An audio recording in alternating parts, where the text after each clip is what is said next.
No, I'm not going to show you how to make chapatis this Maverick Monday, but I'm going to show you how to grind coffee at home for pour over, even if you don't have any fancy grinding equipment. For this, all you need is a chapati roller, 2 scales, and a wooden board. Today I'm going to use our newest variant, moves like Jagger.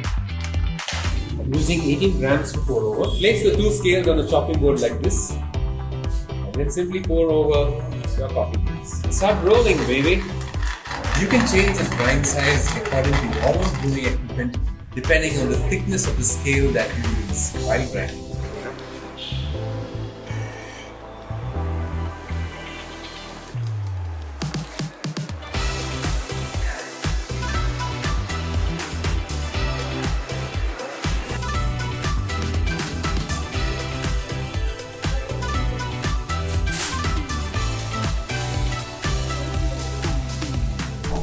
Now that's a nice, even, smooth cup of coffee. Now you can alter the grind size according to the brewing equipment that you use at home simply by changing what you place on either sides of the beans. Use your imagination.